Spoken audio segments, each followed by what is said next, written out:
There are places in the mountains of Colorado that locals avoid, not because of animals, not because of weather, but because of the people who walked into those forests and never walked out again. This is the story of Ivan and the road he should have never taken. Ivan was quiet, solitary. A man who found peace in long bike rides through pine-covered trails. He loved escaping the city, letting the silence of the woods swallow the noise of everything he left behind. He had heard the stories, of course. Everyone in Holy Cross Wilderness had. Stories of people disappearing without leaving footprints. Stories of search teams hearing voices from ridges no human could reach. Stories of children seen sitting on impossible cliffs, smiling at rescuers before vanishing into thin air. But Ivan didn't believe in that. Not really. So that morning, before the sun rose, he chose a trail the locals warned him about. A narrow path buried between towering pines. A trail with no sign, no name. They called it the Needle. A straight line into the mountains. Steep, cold, endlessly quiet. 3 hours into his ride, Ivan lost all signal. No texts, no calls. The kind of isolation he normally loved. But that morning, the silence felt wrong. He heard something behind him. A breath, slow, wet. Not human, but not animal either. He stopped his bike, turned around. Nothing. Only still trees, frozen like they were holding their breath. Then he looked down. A small shoe, a child's shoe, half buried in the dirt, soaking wet and warm, like it had been left there seconds ago. He recognized something about it, the model, the color. He had seen it in an old missing persons article, a little boy who vanished decades earlier.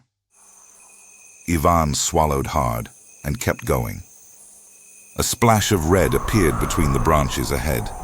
He braked, heart hammering.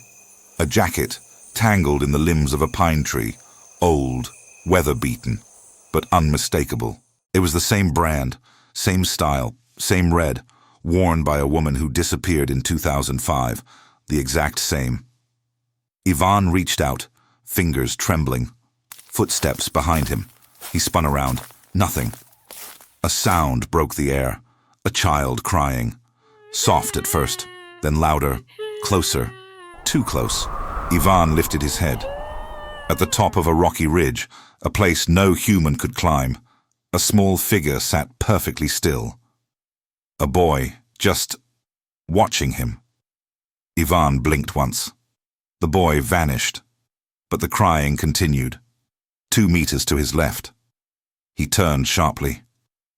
The shoe, the same child's shoe, was now lying right beside his bike, wet, warm, fresh.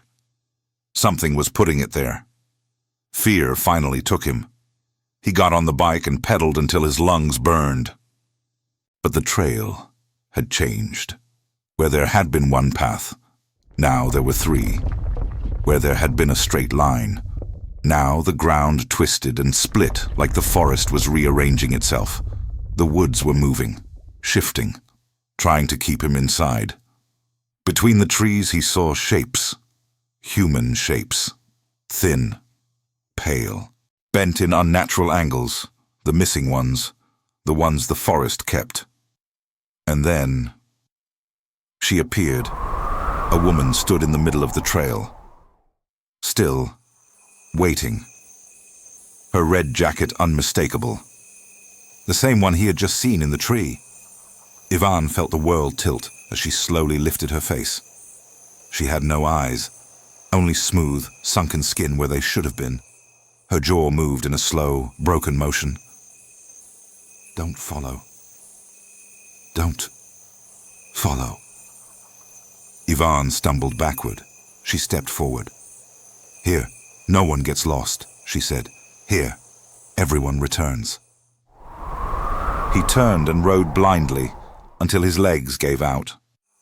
When he finally stopped, panting and shaking, he realized something horrifying. He was in a clearing.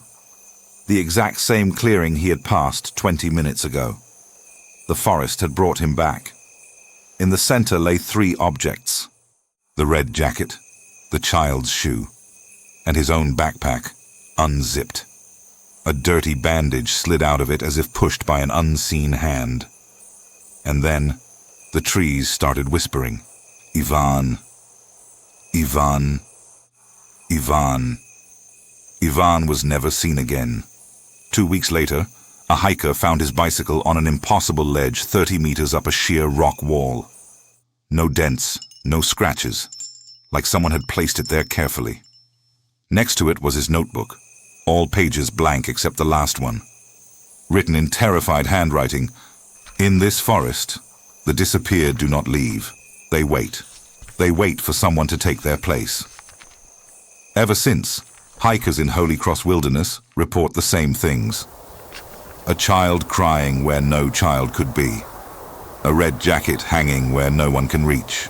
A shoe lying warm on the ground. And a voice whispering through the pines.